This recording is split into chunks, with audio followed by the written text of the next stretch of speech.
Hola a todos, bienvenidos de nuevo al canal, soy Gostilian. Hoy traemos un juego grande en solitario, el Rey Planeta de NAC. Es un juego en solitario sobre la monarquía hispánica, espero que os guste. No voy a entrar muy en profundidad en los conceptos ni a explicar cartas, vamos a hacer una explicación por encima de cómo se juega, cuáles son las fases, las cosas más importantes. Con todo y con eso va a ser un tutorial largo. Pero bueno, utilizaréis después, cuando os haga alguna carta que no haya explicado, pues tendréis que consultar el manual y tal, y ya está. Tampoco, al ser un juego en solitario, estas cosas no suelen ser un gran problema. Así que no me enrollo más y vamos a ver cómo se juega el Rey Planeta. Pues vamos a empezar este tutorial con una visión general del mapa y os explico un poquito lo que tenemos por aquí. En primer lugar, tenemos las potencias extranjeras, que los tenemos en estas casillas de aquí. Por ejemplo, Francia, tenemos el escudo de Francia, un dibujito. Esto es importante porque esto es una potencia terrestre. Hay otras potencias que son marítimas, como en el caso de Inglaterra. Como veis aquí, tenemos un barco. Y tenemos también la potencia. La potencia normalmente es la más baja, ¿vale? Si os salen dos números y veréis que en los eventos, en las cartas de eventos, llegará un momento en que pasarán a tener el nivel más alto o nos puede marcar otro nivel que nos sale impreso en el mapa. Pero en principio es el nivel más bajo que se marca en el mapa. Después tenemos los territorios o naciones, que son por ejemplo Italia. ¿Veis? Esto no es una guerra, es un territorio-nación. Italia, tenemos también aquí España. Normalmente, bueno, tenemos la bandera de España de la época, la de la Cruz de Borgoña. Tenemos también los virreinatos y los territorios ultramarinos. Aquí tenemos los virreinatos, por ejemplo, de América, el virreinato de Mozambique. Tenemos también los territorios, en este caso de Formosa y de las Marianas. También tenemos los asentamientos. Perdón, los asentamientos son las Marianas y Formosa, ¿eh? No es lo que acabo de decir, perdonad. Después tenemos los cargos, que son estas casillas que tenemos así. Nos pone Virrey de Indias, el gobernador de Flandes, tenemos 4 en el mapa. Y esto los colocaremos cuando hagamos el setup de la partida, pues los colocaremos y esto podrá ir variando durante la partida. Tenemos también las guerras. Las guerras son importantes, son estos marcadores de aquí que tenemos. Aquí tenemos, por ejemplo, la de Cataluña, tenemos Picardía, el mar Océano, Ejército de Italia. Entonces aquí, como veis aquí, por ejemplo, el Palatinado lo tengo activado. Esto es una partida que tengo finalizada al final del turno 2. Entonces, por ejemplo, la guerra del Palatinado está activa y tenemos aquí pues esta ficha que marca el estado de la guerra. Con los ejércitos, aquí tenemos un hueco para el líder y aquí tenemos los ejércitos que corresponden. La de Palatinado es un poco diferente, pero por ejemplo, la de ejército, la de Italia, que es contra Francia, pues como veis tenemos la casilla de líder para nosotros, la casilla de líder para el rival y la casilla para colocar nuestros ejércitos. Y si estuviéramos en guerra, pues tendríamos una ficha de estas aquí que se iría moviendo para un lado o para otro. Después, cuando hablemos de las guerras, lo miraremos más en profundidad. Tenemos también la casilla Plus Ultra, que es esta de aquí. Ahora veis que hay un pirata. Podrían haber, normalmente pues habrán flotas españolas, de las Indias, el galeón de Manila. Y esta casilla representa todo lo que es el océano del mundo. Todo lo que tengamos aquí son barcos que están circulando por el mundo. Tenemos las líneas de comunicación, que son estas líneas rojas, que nos marcan qué territorios están conectados con qué otros territorios, con qué guerras, etcétera. Y esto es lo que es el mapa. Como veis, no tiene más componentes, es un mapa muy, muy vistoso. Aquí tenéis el tablero de corte, que nos va a servir básicamente para eso, para tener las cartas de corte. Tenemos el espacio del amante real. Tenemos el espacio de los genios, que como veis podemos tener 4. Es importante que veáis que en la parte de abajo tenemos una numeración. Esta numeración realmente la vamos a usar solo cuando tengamos que utilizar fichas para determinar un efecto de un evento que afecte aleatoriamente a uno de los genios, a uno de los nobles o a uno de los ilustres. Cuando hablemos de ilustres hablamos de nobles y genios, de todos, ¿vale? Y tenemos aquí la parte de nobles, que lo mismo, pues los colocaríamos aquí, máximo 4. Tenemos también el príncipe de reinos, que es el heredero, digamos, que puede ser, y normalmente será enfermizo. Colocaríamos esta ficha encima para marcarlo. Y tenemos hijos legítimos y hijos bastardos. Los hijos bastardos simplemente se les daría la vuelta para marcar que es un hijo bastardo. Tenemos el espacio del válido y el espacio de la reina. Básicamente este tablero es para colocar las cosas y tenerlas un poco ordenaditas, para colocar los ilustres. Y aquí tenemos otro tablero que es el del Consejo de Estado. Tenemos un resumen de las acciones que podemos hacer durante la partida. Aquí tenemos las 3 secciones, digamos, que nos van a dar prestigio, felicidad, etc. Ilustración, prestigio, felicidad del rey. Aquí vamos, yo normalmente aquí, a veces dicen que lo pongas en eventos únicos, pero a mí me gusta poner aquí cuando te dan marcadores de prestigio y de felicidad durante la partida, para acordarte los tienes que poner, ¿vale? Entonces yo, por ejemplo, si son de felicidad los pongo aquí, si son de prestigio los pongo aquí, para después hacer el recuento al final de la partida. Pero bueno, esto ya supongo que va un poco a gustos. Aquí tenemos el tesoro. Recordad que máximo el tesoro, esto es importante, podéis tener 12 ducados, no podéis tener más de 12 nunca, en ningún caso. Tenemos aquí el marcador de exploraciones, que va a ir avanzando conforme vayamos haciendo acciones de explorar. Aquí tenemos para marcar la unión de armas, que es un evento específico del tema de la unión de Castilla y Aragón. Lo tenemos aquí para que lo tengamos bien presente. Marcador de puntos de victoria y del turno de juego. Las acciones que tenemos disponible para cada una de las secciones, acciones reales, acciones de gobierno y acciones políticas. Aquí ponemos todo lo que tenemos en construcción, que en una fase final del turno va a entrar en el tablero. Y aquí los eventos únicos. Tenemos unos marcadores que cuando se jueguen según qué eventos, pues los vamos a ir colocando para marcar que esos eventos se han producido durante la partida. Os comienzo a enseñar las cartas. Primero os voy a enseñar las cartas de evento. Tenemos, por ejemplo, el evento de la derecha, Mecenas. Es un evento sencillo de entender porque no tenemos símbolos especiales ni nada raro. Simplemente tenemos un título y una situación que se da. Situar un genio en la corte. No tiene más misterio. Después tenemos otro evento que es Conspiración de Nobles, que aquí sí que tenemos un poquito más de iconografía. Tenemos igualmente un evento que se ejecuta, pero después tenemos aquí como una hoguera. La hoguera significa que una vez se ejecute este evento, el evento lo vamos a retirar de la partida.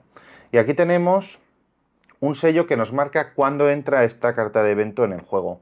Si tuviéramos un guión y otro número, significaría que a partir de ese segundo número, el evento desaparece del mazo de eventos. Esto pasaría también con los nobles.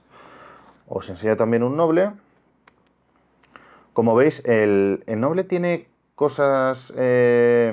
bueno, no se parece a un evento, se parece a un evento en que tiene esto de aquí, pero también tiene esto que son puntos de ilustre, que lo vamos a utilizar con el tema del prestigio. Y tenemos aquí 3 características, que básicamente es la capacidad de combate para la guerra, la capacidad política y la de gobierno, que van a afectar en la partida, después iremos viendo, para según qué cosas, sobre todo cuando son gobernadores. Tenemos también pongo aquí los genios, por ejemplo aquí a Luis de Góngora y a Alonso Cano. Tenemos aquí unos puntos de ilustración, que esto nos lo va a dar al final de cada turno, después lo veremos. Evidentemente tienen un texto histórico, después pueden tener características en mayúsculas. Por ejemplo, Diego Carrillo, veis que pone leal. Esto va a tener una serie de consecuencias durante la partida. Cuando ejecutéis los eventos y las cosas, pues ya iréis viendo en el manual y en la secuencia de turno cómo os va a ir matizando cositas, ¿vale? Entonces, los genios, ¿qué tienen? Pueden ser de pintura, literatura o escultura y tienen una puntuación también de su arte, digamos. Aparte de esto, tenemos las amantes, que tienen una puntuación de felicidad. En el caso de María Calderón también tiene una puntuación de artes, además a más, es una característica peculiar de esta amante, y tienen una puntuación de fertilidad, que nos van a afectar a las tiradas de descendencia, como veremos más tarde. Las amantes normalmente nos van a restar prestigio, nos van a dar felicidad, y también va a pasar algo parecido con el tema del sello. Tenemos también las que pueden ser reinas. Empezamos muchos escenarios con Isabel de Francia. Fijaros que tiene la carta de dama es similar, ¿vale? Tiene características similares a la de amante. Deciros antes de seguir que me ha ayudado muchísimo este documento que podéis encontrar en BGG de Carlos Cáceres, que es básicamente un checklist, una secuencia de turno, que nos va a acompañar, nos va a ayudar a hacer un seguimiento de qué hay que hacer, una cosa detrás de otra y tal. Va muy bien porque tenemos en el juego, sí que nos vienen resúmenes de la secuencia de turno, sí que nos viene la información de cómo se hace cada cosa, pero aquí lo tenemos todo junto y ordenado. O sea, que cuando estamos en la fase X, pues tenemos, en esta fase toca hacer esto y estas son las reglas. Y bastante resumido y con la referencia de dónde tenemos que ir al manual para ver la regla extendida. Así que os lo recomiendo encarecidamente, me lo recomendó Javi de Null y la verdad es que se hace bastante indispensable para este juego. Pues vamos a empezar con lo que es la secuencia de turno. Como veis, tenemos 3 grandes fases: fase de organización, fase de eventos y fase de fin de turno. Y vamos a empezar, pues vamos a verla secuencialmente. Vamos a empezar con la fase de organización. Primero, la creación de mazos de ilustres. Básicamente vamos a tener 3 mazos de ilustres: los nobles, los genios y las damas del rey. Os voy a enseñar el reverso de cada uno de estas cartas. Entonces vamos a tener como 2 pilas: la pila de los ilustres que están en juego y la pila de los ilustres que aún no están en juego, que están fuera de juego. Entonces, en esta primera fase lo que vamos a hacer es crear los mazos de ilustres: el mazo de genios, el mazo de nobles y el mazo de damas del rey.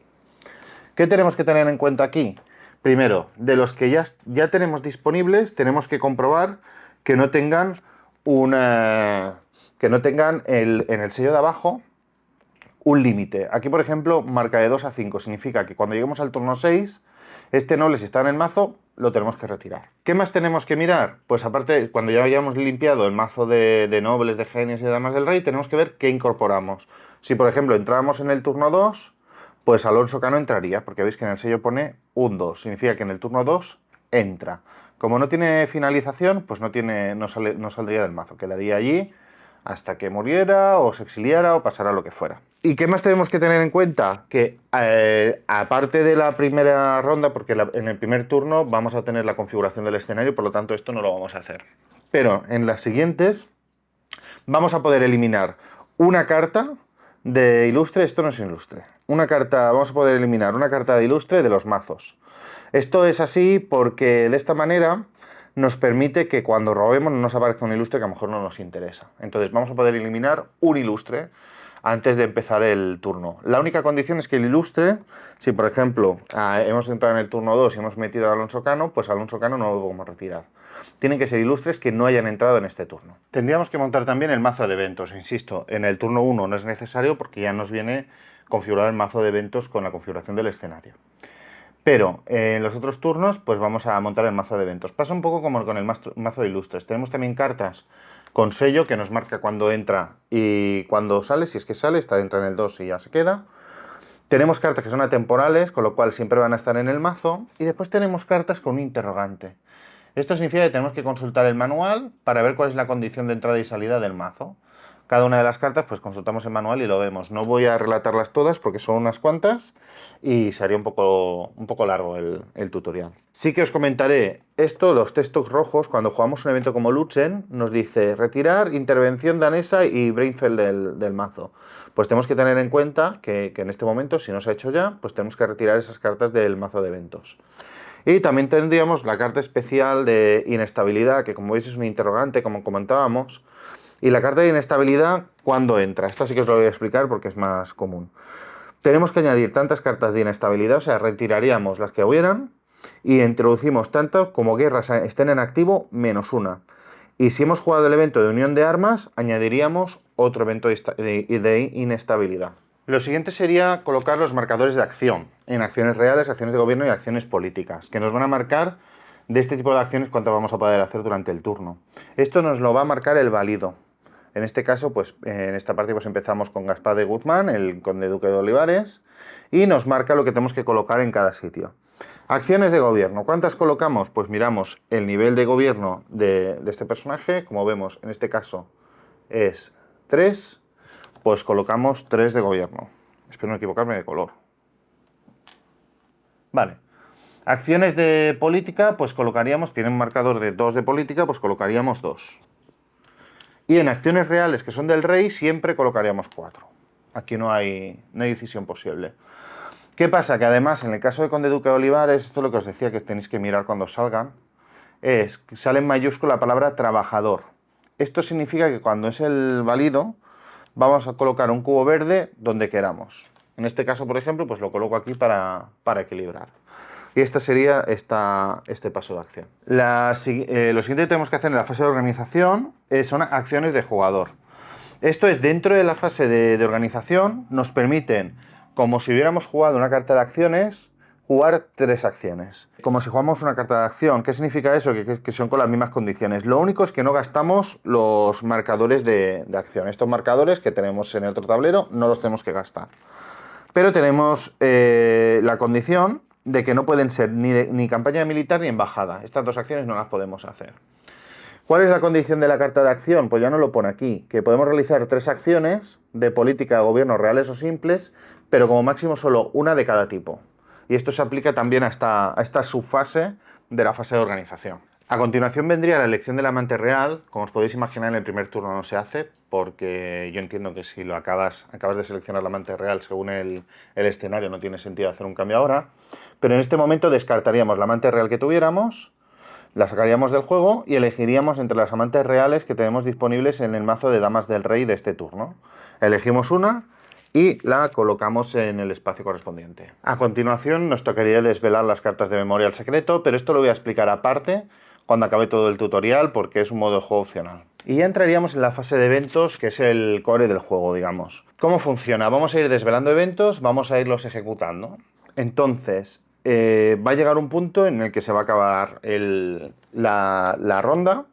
Una de dos, o porque agotamos todo el mazo de eventos, o porque hemos sacado una serie de cartas que hacen que se finalice la secuencia de turno.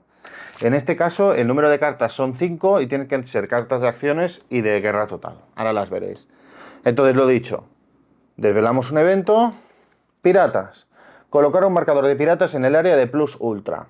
Lo hacemos. Este símbolo, después veremos lo que significa. Siguiente evento. Acciones. Esto es una carta de acciones que os comentaba antes. Entonces, aquí voy a poder realizar 3 acciones que tienen que ser de tipo diferente, políticas, gobierno, reales o simples, y cuando haga una de políticas, gobierno o reales, vamos a tener que gastar uno de los cubos que tenemos en el consejo. Con lo cual, si no nos quedan cubos de política, por ejemplo, no podremos hacer acción de política.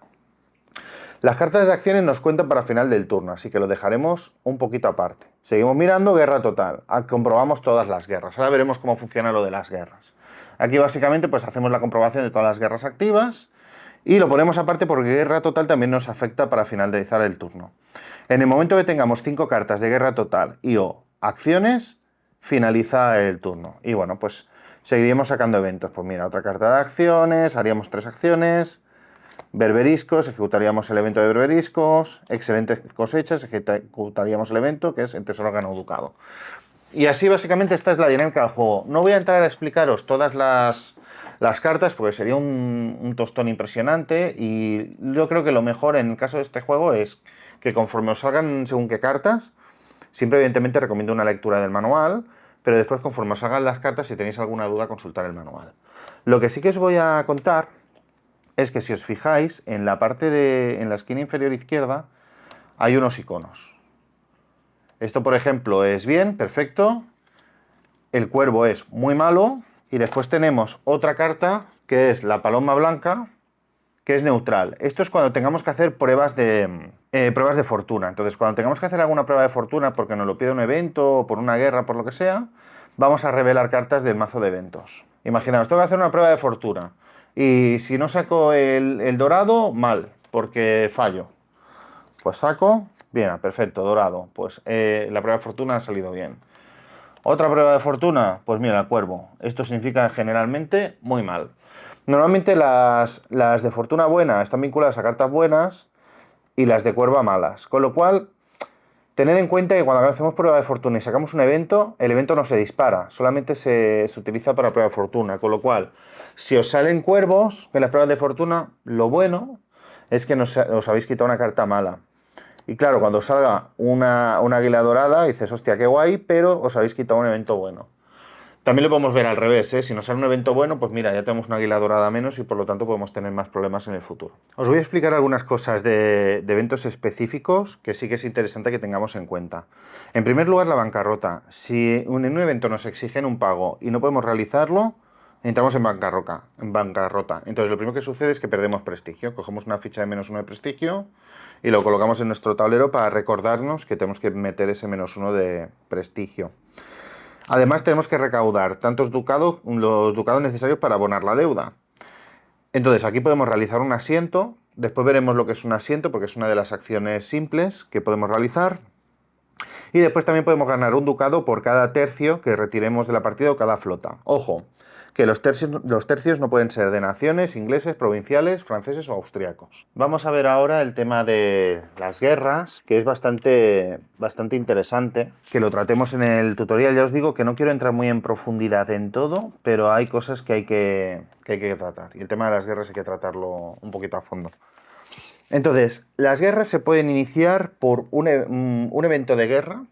O sea, el evento de guerra, digamos que cuando sale, puede ser guerra de Francia o guerra no sé qué, o guerra total, que nos activa a todas. Pero en el caso de una guerra específica, imaginaros pues la guerra del turco. Nos sale la carta de guerra del turco y por lo tanto tenemos que chequear esta guerra. Puede pasar también que nosotros por una acción queramos empezar una guerra o continuar una guerra o activar un frente. Son las dos vías. Pero ahora me voy a centrar en lo que son los eventos de guerra.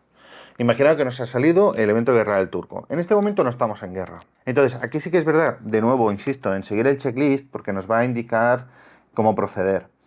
En este caso no está en guerra. Pues bueno, miramos el checklist. Vale, no estamos en guerra, no hay marcador de guerra.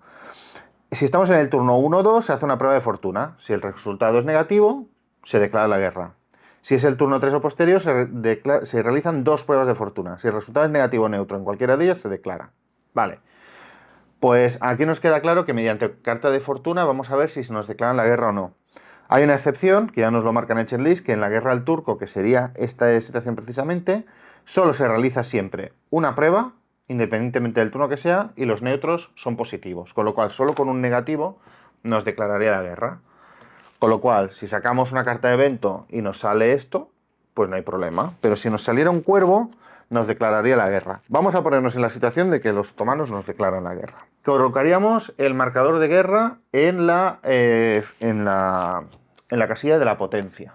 Tengo aquí uno, lo colocamos.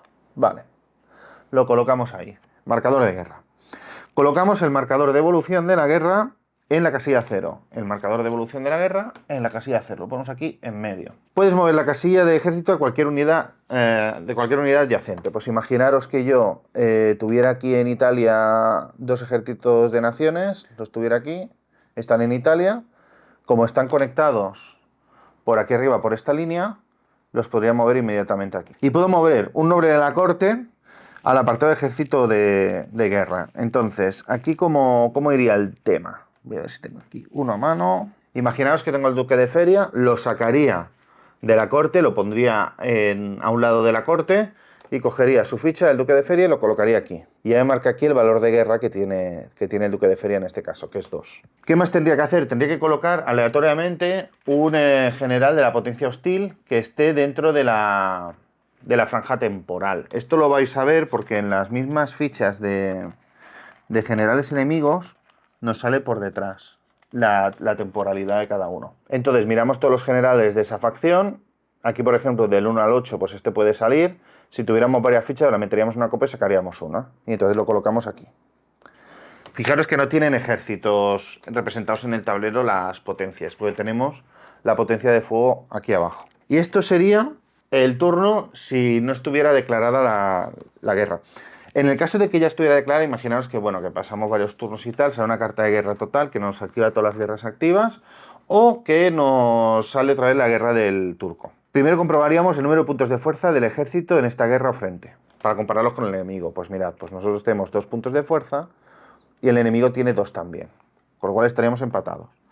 Y realizamos tantas pruebas de fortuna como el factor estratégico del líder enemigo. En este caso es 1, con lo cual realizaríamos una prueba de fortuna, sacaríamos una carta.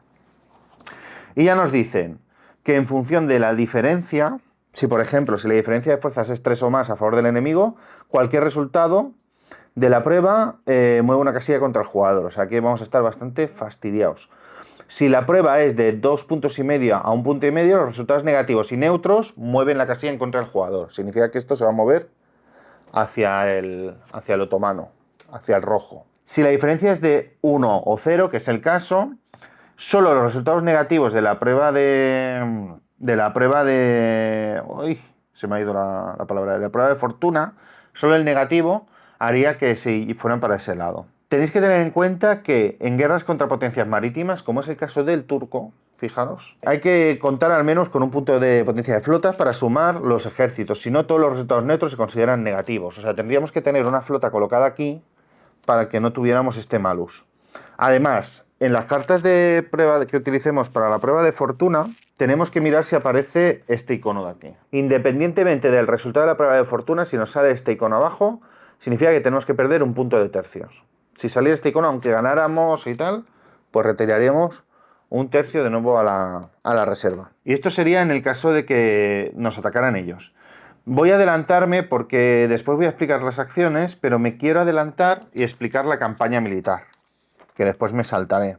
Que es una acción de gobierno, gastaríamos un cubo de color rojo para iniciar una campaña militar. ¿Por qué me adelanto? Pues como ya tengo esto montado, veis la parte contraria, porque como veis, cuando sale la carta de evento Guerra del Turco, pues él nos ataca y solamente puede avanzar hacia aquí, la guerra.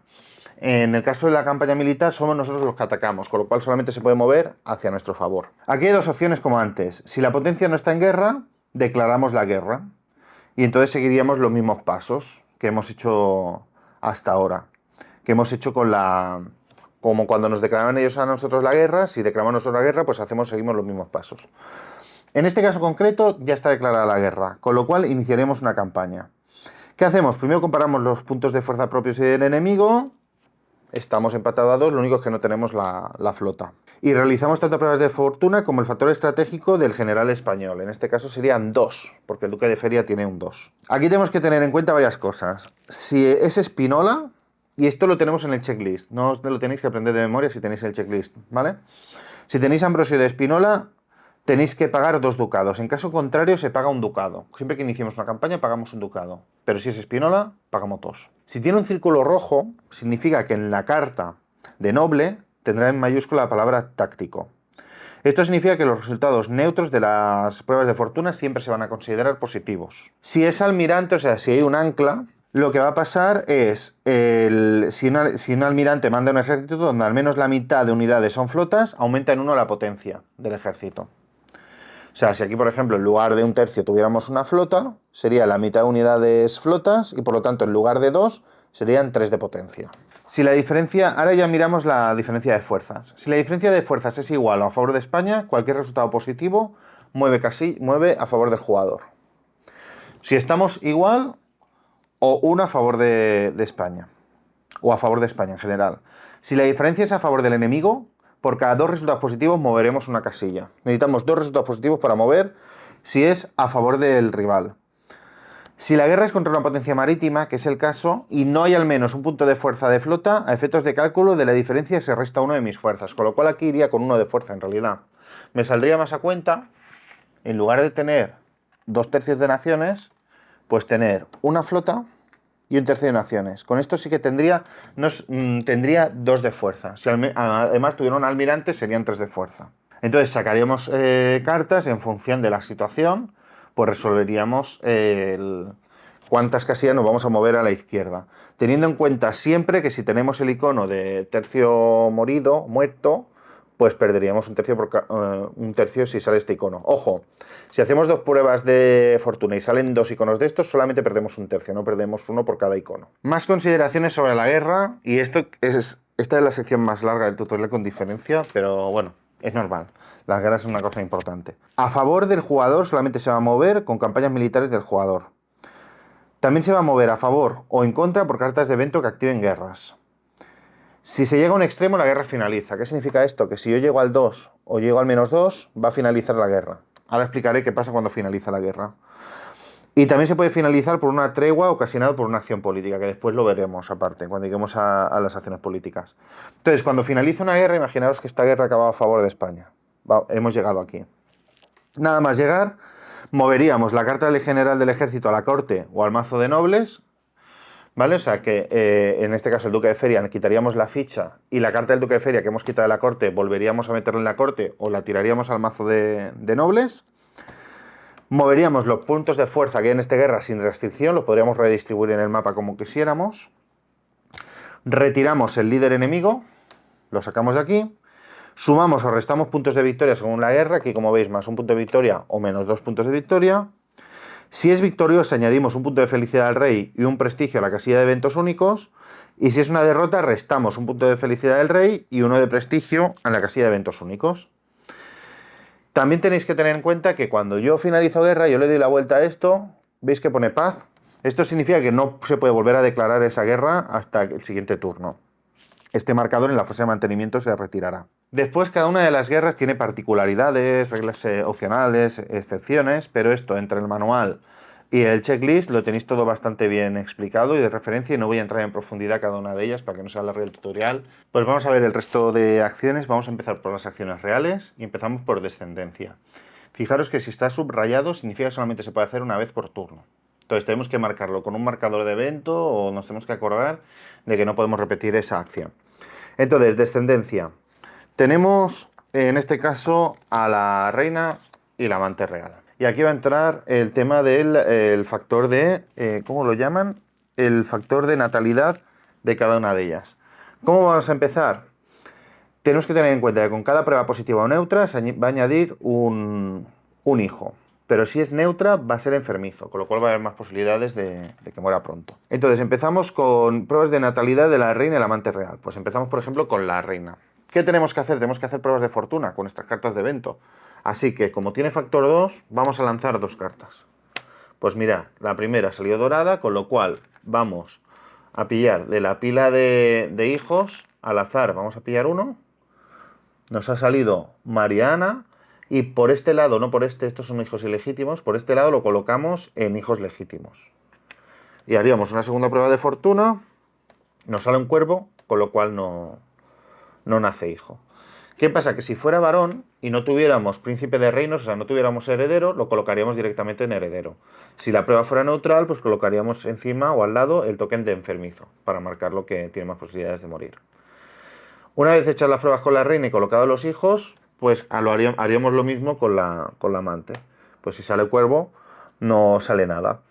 En el caso de que nos saliera una prueba positiva con la amante real y fuera un hijo varón, bueno, tanto hijo como hija, el caso es que los pondríamos por este lado y los colocaríamos en hijos ilegítimos. Pero si es varón, es decir, si tiene la V aquí debajo, tiene un nombre de hombre, pues ganaría el rey un punto de felicidad. La siguiente acción sería nominar amante real. Aquí simplemente lo que haríamos sería quitar la amante real actual y descartar todos sus hijos de la corte. Elegiríamos una amante real nueva y la colocaríamos. Esto nos daría un factor positivo de felicidad. Seguimos con las acciones reales. Tendríamos convocar cortes. Aquí simplemente lo que haríamos es una prueba de fortuna y si sacáramos un resultado positivo ganaríamos 2 ducados. Si sacamos un resultado neutro no pasaría nada, pero en el caso de un resultado negativo colocaríamos un marcador de revuelta en un lugar de Europa elegido al azar. Se resolverá en la fase de final de turno. Esto, los indicadores de revuelta son un poco rollo, porque va a implicar que, bueno, vamos a tener problemas en la fase final del turno, después lo veremos. Tened en cuenta que si en la corte tenemos algún ilustre con un factor de político 2 o 3, podemos repetir una vez esta prueba. Tenemos la acción de cazar, que simplemente lo único que haríamos sería añadir la carta de jornada de caza al mazo de eventos y lo mezclaríamos. Esta carta lo que nos da es un punto de felicidad simplemente. Tenemos la venta de privilegios, que lo que haríamos sería eliminar un noble de nuestra corte y ganar un ducado por eliminarlo. También tendríamos la acción de nominar y retirar genio de la corte. Aquí simplemente robaríamos la primera carta del mazo de genios y la colocaríamos en la corte si hay una plaza vacante. Para crearla puedes eliminar del juego un genio que esté en la corte. O sea que si yo cojo a Diego Velázquez y me gusta mucho y me lo quiero quedar, pues podría eliminar un genio de la corte para poder incorporarlo. Nombrar pintor de cámara. Aquí tendríamos que elegir un pintor que tuviera 2 o más de ilustración. Colocaríamos la ficha de pintor encima de su carta y tendríamos que tenerlo ya en la corte. Esto lo que le haría es inmune a las cartas de evento, rivalidad y caída en desgracia. Y finalmente tendríamos la acción de perdón real, que simplemente si tenemos algún noble exiliado, con esta ficha encima de exilio, que lo tendríamos fuera de corte, evidentemente, lo tendríamos a un lado del tablero, Con esto podríamos retirar este marcador y colocarlo en un lugar libre de la corte, en un cargo o al mando de un ejército. Si no tuviera vacantes, también podría colocar esta carta en el mazo de ilustres correspondiente. Ahora tenemos las acciones políticas, que son 3. Voy a explicar primero las 2 primeras y después entramos en nombrar embajada, que es un poquito más compleja. Nominar, retirar noble de la corte u oficio. Pues robamos del mazo de nobles disponibles el primer noble y este noble lo podríamos colocar en un cargo, en la corte, donde sea. Pero si estuviera ese puesto ocupado, la corte estuviera llena, ese otro noble pues lo podríamos eliminar eliminaríamos al predecesor, ¿vale? Pero esto sería la acción de nominar, retirar noble a la corte u oficio, ¿vale? Que podría ser un virrey, podría ser la corte, etcétera. Y es la forma que tenemos de recoger nobles del mazo de nobles. Después tendríamos la otra acción, que sería intercambiar noble entre corte y oficio, que esto significa que si yo tengo un noble en la corte que me interesa tenerlo de virrey, yo que sé, de Italia, pues en ese momento puedo intercambiar esos 2 nobles, ¿no? El que tengo en la corte con el virrey de Italia. Utilizaría también esta acción. Y la última de las acciones políticas es nombrar embajada. Esto lo que vamos a hacer es intentar una tregua o finalizar una guerra. Primero gastaríamos un ducado en nombrar un embajador a un noble de la corte. Pillaremos un noble de la corte y lo declararíamos embajador. Voy a pillar uno de ejemplo. Lo que pasa es que tiene que tener un factor político interesante. Pues podría ser, por ejemplo, bueno, no tan interesante, pero bueno, Fernando de Austria. ¿Vale? Entonces pago un ducado y este lo puedo utilizar para la embajada. Entonces lo puedo mandar a una guerra o frente. Si la guerra es contra Holanda, puedo emplear al gobernador de Flandes, o sea, como embajador. No hace falta que coja a alguien de la corte, directamente cojo al gobernador de Flandes y lo utilizo. Si es en el Palatinado, en la guerra de Palatinado, puedo utilizar al embajador en Viena. Entonces, realizaría tantas pruebas de fortuna como factor político tenga el embajador -1. En este caso, como tiene factor político 2, haríamos una sola prueba de fortuna. Si el resultado es positivo, situaríamos el estado de la guerra en tregua. El estado de la guerra, recordad que es esto, que es lo que se mueve de un lado para otro, le daríamos la vuelta y quedaría en tregua. Esto significa que ese marcador no se puede mover, se queda ahí estático. No podemos declarar campañas y si nos cae una guerra de ahí, pues no pasa nada, queda inmune. Entonces devolveríamos el embajador que hemos enviado, volvería a su puesto sin ningún problema y ya está. Al final del turno, esto volvería a darse la vuelta. Si hago una segunda embajada contra una guerra que ya tiene una tregua, en lugar de poner otra tregua, lo que haríamos sería un proceso de paz, de fin de guerra. Pero perderíamos un punto de victoria y otro punto de prestigio por acabar la guerra de esa manera. Y esta acción además no se puede aplicar específicamente al Palatinado. Si es contra Francia, tendríamos que retirar a Condé definitivamente del juego si dispusiéramos de él, ¿vale? Son de estas reglas, subreglas, que, como os digo, está en el checklist, no os vais a olvidar, pero bueno, os lo digo para que lo veáis, pero no voy a entrar en profundidad cada una de estas excepciones. Vamos a las acciones de gobierno. Ya hemos explicado la campaña militar junto a las guerras, pero vamos a explicar levar tercio naciones y construir flota. Están un poco vinculadas, así que más o menos las voy a explicar juntas. Si levamos un tercio, lo que vamos a hacer es colocar un tercio español, que son estos de aquí, lo vamos a colocar en la casilla en construcción y vamos a pagar un ducado. O sea que no va a estar disponible inmediatamente, está disponible en el siguiente turno. Levar un tercio de naciones, gastaríamos un ducado también y colocaríamos un tercio de naciones en cualquier territorio en guerra o en guerras directamente, ¿vale? Esto nos va a permitir reaccionar inmediatamente. Ojo que el tercio de naciones lo que tiene es que tiene mantenimiento después y nos va a costar bastante más dinero. Finalmente, construir una flota es gastar un ducado y colocar una flota en la casilla de construcción. Así que recordad, los tercios españoles y las flotas se ponen en construcción y no están disponibles hasta el siguiente turno, pero el tercio de naciones está disponible inmediatamente, pero va a tener un coste de mantenimiento. Y vamos a las acciones simples. Estas acciones son las únicas que no requieren de gastar un cubo de acción. Entonces, aquí, levar tercio provincial. Serían estos tercios provinciales que, como veis, son medio punto de poder. Y lo podríamos colocar en Italia, España, en las guerras de Portugal, Italia, Berbería, Imperio Otomano o Frente Catalán. Solamente pueden estar ahí. Tienen esa limitación, pero aparecen inmediatamente en esos territorios. Después tendríamos la acción de mover una flota, tercio o ejército. Aquí tenemos que tener en cuenta que Vamos a poder mover cualquier número de estas unidades y líderes presentes en un mismo territorio o guerra. O sea, no vamos a poder mover de forma ilimitada, sino seleccionamos un territorio y de lo que hay dentro de ese territorio podemos mover parcialmente o totalmente a otro territorio las tropas. El movimiento evidentemente tiene que estar conectado por líneas de forma ininterrumpida. No puedo saltarme territorios si no los tengo. Entonces, por ejemplo, estas tropas de aquí se podrían mover hacia aquí con una acción de movimiento. Además, tenemos la casilla plus ultra, que se considera adyacente a todos los territorios de África, América, a todos los territorios de Europa, excepto al Franco Condado y a la Guerra del Palatinado, que son de tierra, no hay acceso marítimo. Entonces, pero al resto de territorios son adyacentes. Los tercios provinciales solamente se pueden mover o situar en España, Italia, las guerras de Portugal, Italia, Berbería, Imperio Otomano o Frente Catalán. Y si una flota finaliza su movimiento en un territorio con un marcador de incursión, este marcador lo retiramos. Esto es importante porque hay unas cartas de incursión que nos van a hacer perder dinero, que nos van a bloquear la recaudación. Entonces, si movemos una flota a un territorio donde hay un marcador de incursión, ese marcador de incursión queda automáticamente eliminado. Una cosa más que me dejaba, también podemos utilizar la casilla plus ultra como puente. Es decir, si yo quiero mover un tercio a cualquier territorio, puedo utilizar la casilla plus ultra si es que estoy bloqueado de otra forma. Pero tengo que tener al menos un punto de fuerza en el territorio plus ultra con una flota para poder hacer ese movimiento. Construir una fortificación. En este caso lo que hacemos es gastamos un ducado, ganamos un punto de prestigio y colocamos una fortificación en la casilla de construcción que tenemos. Entonces, cuando toque al final del turno colocarlo, lo podemos colocar en un virreinato, en un territorio ultramarino, en un asentamiento, pero nunca en España. Por ejemplo, podemos desplegar aquí. Si desplegamos en un territorio donde ya hay uno, le damos la vuelta y entonces pasa a ser de nivel 2.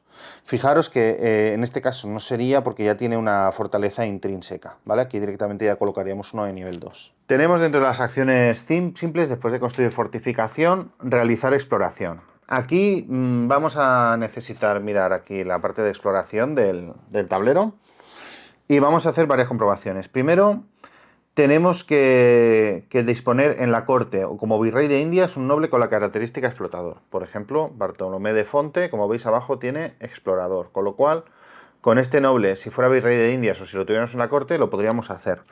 También podríamos explorar si el virrey fuera, el de Indias, fuera mecenas o trabajador. Entonces realizaremos tantas pruebas de fortuna como factor de gobierno o militar tenga el noble a elegir. En este caso es todo 1, con lo cual bastante pochillo, pero si tuviera un militar 2 y un gobierno 1, pues a lo mejor tiraríamos por 2 de militar, ¿no?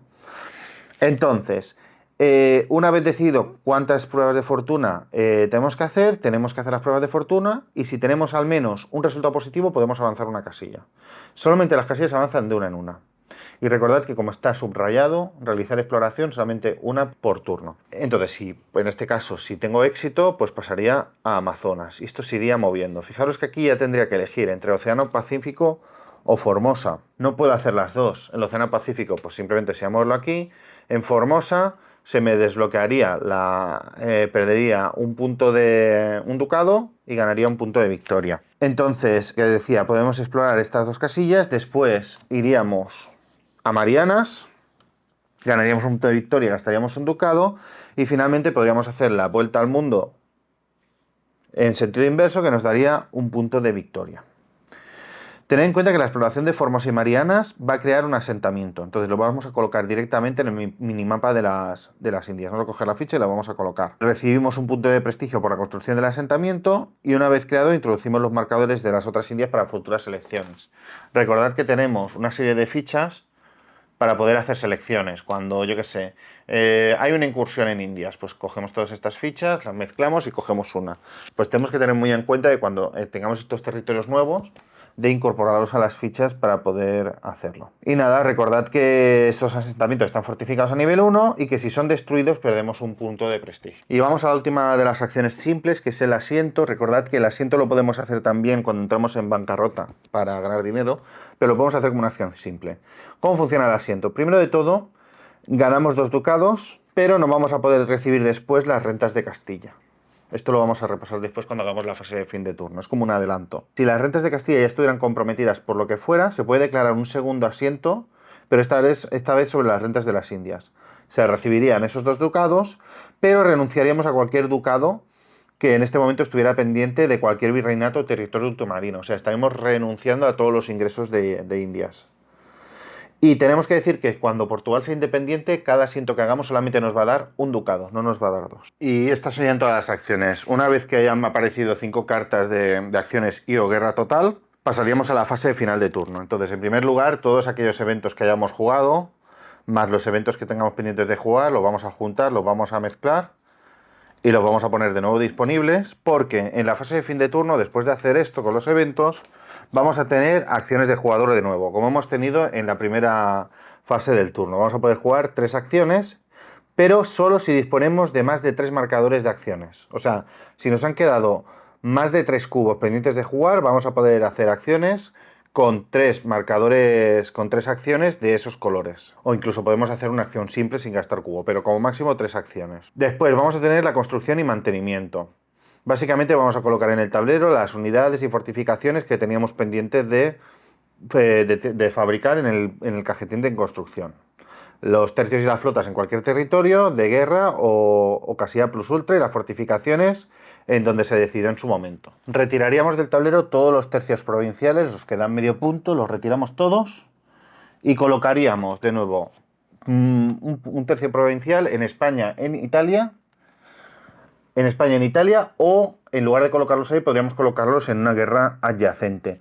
Hay que decir que si se ha desarrollado la unión de armas, en España o en una guerra adyacente colocaríamos 2 tercios provinciales. Por cada 2 tercios de naciones o fracción, o sea, si tenemos 1 o 3, pagaríamos 1 o 2.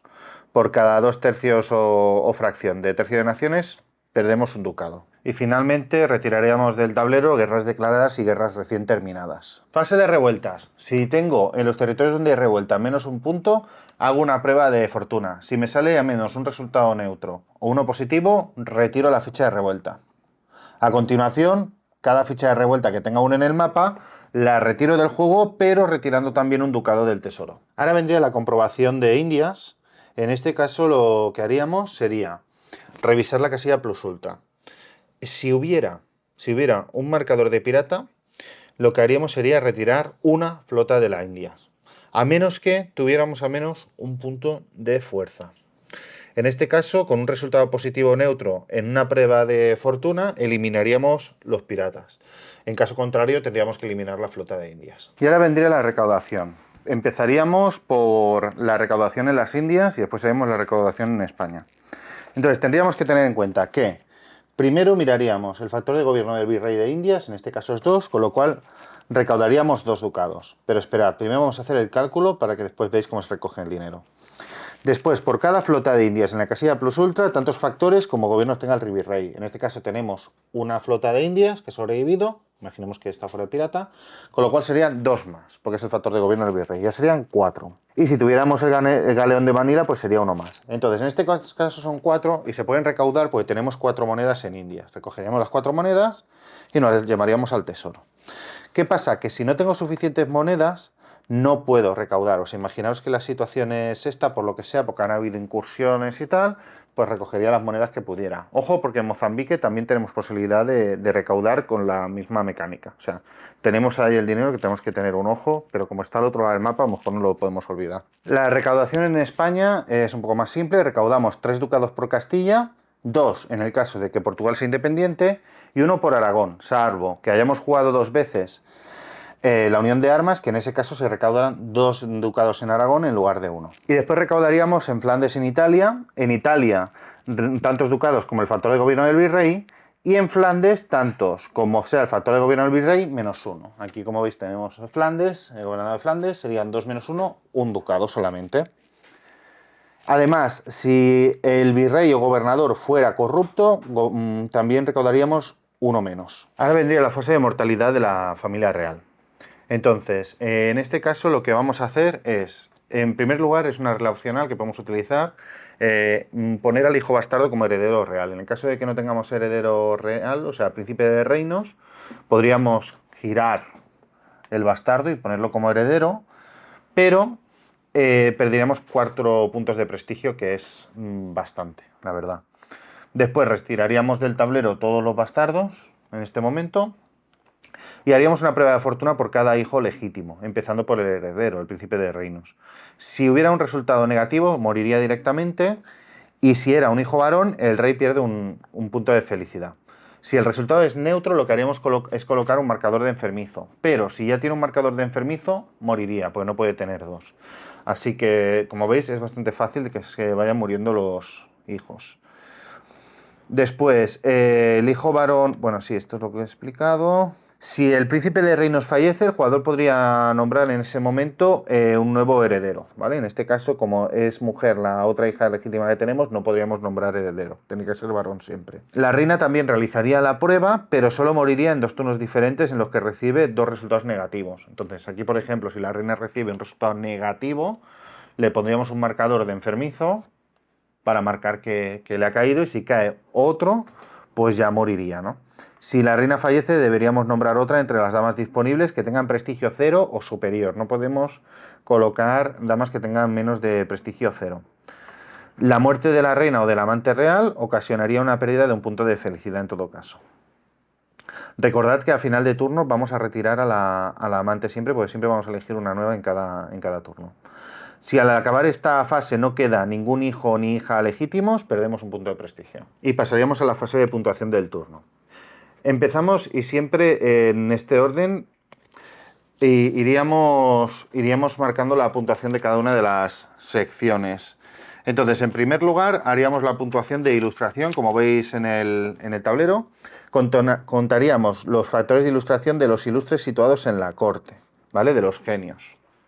Vamos a imaginar que tenemos estos 4, cogidos completamente al azar. Entonces, miraríamos los factores sumaríamos los puntos de ilustración de cada genio en la corte, que máximo son 4, pero solo contaríamos 2 genios que practiquen el mismo arte. Estos serían los puntos. ¿Qué pasa aquí? Que tendríamos 3 de pintura y 1 de literatura, con lo cual de pintura solamente me contarían 2, evidentemente los más altos. Pues 2 más 1, 3, más 1, 4. Estos serían los puntos que nos sumarían los genios. Si tuviéramos a un noble en la corte que fuera escritor o músico, en mayúsculas, añadiríamos un punto. Añadiríamos otro punto por cada noble en la corte que sea mecenas. Y miraríamos la tabla del Consejo de Estado, que es esto de aquí. Entonces, en función de los puntos de ilustración, tendríamos una puntuación diferente. Si tenemos 6 o más puntos de ilustración, ganaríamos un punto de victoria, 1 de prestigio y perderíamos un ducado. 4 o 5 nada. Y 3 o menos, esto es un poco confuso, pero es 3 o menos puntos, que perderíamos un punto de victoria y un punto de felicidad. Después miraríamos el prestigio. En primer lugar, por cada noble en la corte puntuaríamos. Imaginemos que tenemos estos 3 nobles. 1, 1, 1 serían 3 puntos. Después serían puntos de prestigio de la reina. La reina nos fijamos que esta tiene 2, pues sumaríamos 2 puntos de prestigio. La amante real generalmente nos va a restar puntos, aquí nos restaría un punto de prestigio. Y después añadiríamos o restaríamos los puntos que hemos ido anotando durante el turno, con estos marcadores, tanto positivos como negativos, que pueden ser fortificaciones construidas, guerras ganadas perdidas, asentamientos construidos o perdidos, influencia obtenida o perdida por eventos, la bancarrota, hijo legítimo con vida, etcétera, etcétera, ¿vale? Todo lo que hayamos acumulado lo aplicamos. Y entonces venimos aquí y aplicamos. ¿Que hemos sacado 8 más puntos de prestigio? Pues ganamos un ducado y 2 puntos de victoria. ¿Que hemos sacado de 4 a 7? Un punto de victoria. ¿Que hemos sacado 3 o menos? Perdemos 1 de felicidad, perdemos un ducado y perdemos un punto de victoria. Y finalmente iríamos a mirar la felicidad del rey y obtendríamos los puntos que hemos ido obteniendo durante el turno, que eran 1 por nacimiento de cada hijo bastardo varón. Después sumaríamos los puntos de felicidad que nos aporta la reina, en este caso nos aportaría 1. Los puntos de felicidad que nos aporta el amante, que en este caso serían 2, como podéis ver. Después, los puntos acumulados, que acumularemos con estos tokens positivos o negativos, por victorias o derrotas en guerra. Si el prestigio es 4, acordaros que alteramos la felicidad del rey, o sea, pondríamos estos tokens para acordarnos, aunque lo hagamos en este momento, pero bueno, -1 si el prestigio es 4 o menos, -1 si la ilustración tiene 3 o menos, -1 si en este momento no hay hijos reales, si en este momento no hay ningún hijo real. Recordad que hemos retirado los bastardos, o sea, tienen que ser hijos legítimos. Perdemos un punto de felicidad y -1 por la muerte de herederos, amantes o reinas. Sumaríamos estos puntos y miraríamos esta tabla. De nuevo, 5 más puntos de felicidad, más un punto de victoria menos un ducado, 4 puntos de felicidad, no pasa nada, menos 3 puntos de felicidad, perdemos un punto de victoria. Y ya habríamos recogido todos los puntos de victoria. Aquí, si acabamos el escenario, pues miramos la tabla a ver cómo nos ha ido. Y sobre todo, si la felicidad del rey llega a 0, representa que el rey muere y perdemos la partida instantáneamente, ¿vale? O sea que la felicidad del rey es súper importante, que no llegue a 0 en ningún caso. Como última cosa del turno, podemos deshacernos de nuestro válido, si no nos interesa por lo que sea. Podemos cambiarlo por un noble de la corte, por un cargo, por alguien que está mandando un ejército y colocarlo en el lugar correspondiente. Y el válido que es reemplazado lo eliminamos del juego. Vamos a ver el memorial secreto. Esto es una relacional para el modo de un jugador, pero es obligatorio para 2 jugadores. No entraré a fondo en 2 jugadores, simplemente tenéis que saber que uno llevará al rey y otro llevará el válido. Y os vais a repartir un poco los roles y en función de los puntos de victoria que se van a repartir los puntos de victoria y va a haber un ganador. Pero sí que es verdad que, bueno, en caso de que vaya todo muy mal, pues van a perder los 2. Pero es obligatorio el uso del memorial secreto.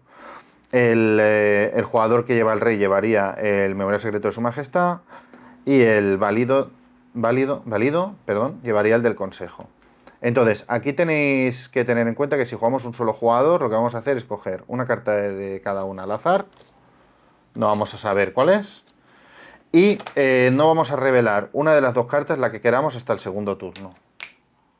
Entonces, cuando saquemos una, vamos a ver qué es lo que tenemos que hacer. Vamos a tener un objetivo y entonces aquí nos va a marcar en negro los puntos que nos va a restar si no la cumplimos, en rojo los puntos en partidas cortas, que son de 4 turnos, y en blanco los puntos que nos da en partidas largas de 8 turnos. Tened en cuenta que en el caso del solitario, si no cumplimos las misiones, podemos perder la partida, entonces cuidado con eso. Y al tercer turno vamos a revelar la otra carta. Y vamos a tener estos 2 objetivos. Ya os digo, en el caso de la partida cooperativa o de 2 jugadores, cada uno va a tener una de las cartas. En el caso del solitario, vamos a tener las 2, un solo jugador. Pues hasta aquí el vídeo de hoy. Espero que os haya gustado este Rey Planeta, como me ha gustado a mí, este juego de NAC. Y nada, cualquier duda, cualquier cosa que haya explicado mal, lo escribís en los comentarios. Quería darle las gracias también a Javi de Null por la ayuda que me ha prestado para la revisión del juego. También a Iván Notario, que ha hecho la revisión del vídeo. Y nada, ya sabéis, darle al like, suscribiros al canal y nos vemos en el próximo vídeo. ¡Hasta luego!